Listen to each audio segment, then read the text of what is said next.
माछा पुछ्रे शिरको पानी फेवा तालाइछ झल्को किन लायो भन्दा भेट हुन पो रहेछ माझी दाई पोखरा फेवा तालको लामाया साँच्चैको नलाम्भो खेल खेलैको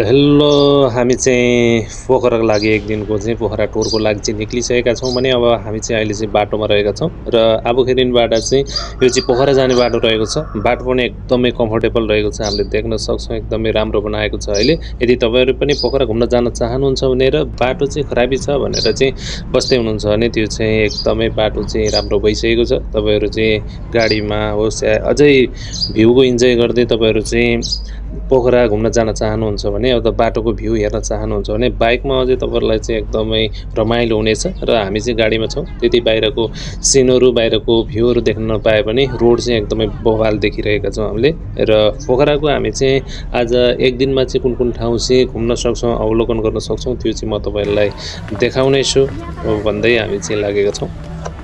ल हामी चाहिँ विन्ध्यवासिनी मन्दिर चाहिँ आइसक्यौँ है।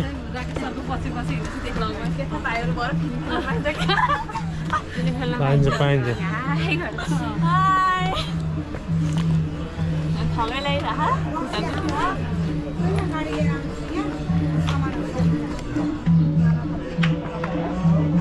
अच्छा सम्राट आइसक्यो।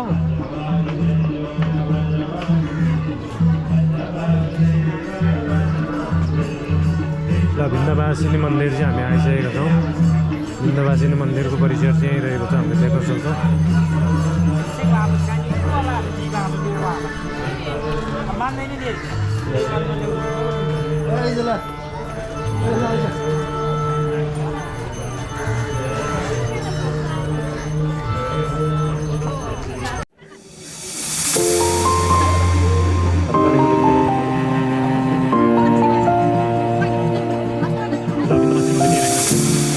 Come so far away from home, there's no way I'm turning back now.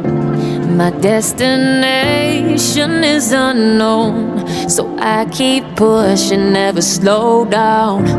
A big blue sky apart.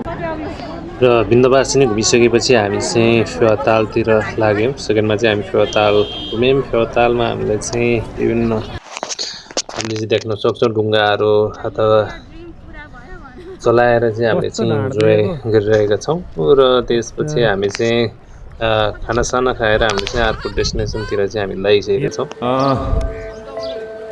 Check it out. This is Rakesh song. Nani. ओए नानी त माया के खानी मेरो मनको दरबारको रानी म भन्दा त अलि सानी सानी चञ्चलले तेरो आनी पानी हानी हानी मलाई राम्रै। त्यसपछि हामी गयौँ एकदमै पोखराको एकदमै पर्यटकीय नगरी पोखराको चाहिँ एकदमै फेमस ठाउँ कुम्दीकोट चाहिँ हामी चाहिँ त्यसपछि लागेका छौँ। देख्न सक्नुहुन्छ शिवजीको मूर्ति एकदमै ठुलो रहेको छ यहाँ चाहिँ। र यहाँ चाहिँ हामीले चाहिँ एकदमै इन्जोय गऱ्यौँ। यहाँ चाहिँ एकदमै रमाइलो र डाँडा भ्यूहरू चाहिँ एकदमै रमाइलो रहेको छ। तपाईँहरू चाहिँ यहाँ विभिन्न गेमहरू खेल्न सक्नुहुनेछ। उतापट्टि बाटोमा चाहिँ गेमहरू पनि रहेको छ, त्यो चाहिँ हामीले खेलेनौँ। र त्यसपछि हामी चाहिँ म्युजियमतिर चाहिँ लाग्यौँ। पोखराको म्युजियम देख्न सक्छौँ हामीले। म्युजियममा जाँदाखेरि एकदमै पानी परिरहेको थियो र हामीले चाहिँ म्युजियमभित्र चाहिँ विभिन्न ऐतिहासिक कुराहरू चाहिँ हेरेर हामी चाहिँ त्यसपछि हाम्रो यात्रा चाहिँ हामी चाहिँ उता चपेर गुफा नि गएका थियौँ। त्यहाँ चाहिँ अलिकति खिचिएन। त्यसपछि हामी चाहिँ अब लाग्यौँ चमेरो गुफा पछि घरतिर।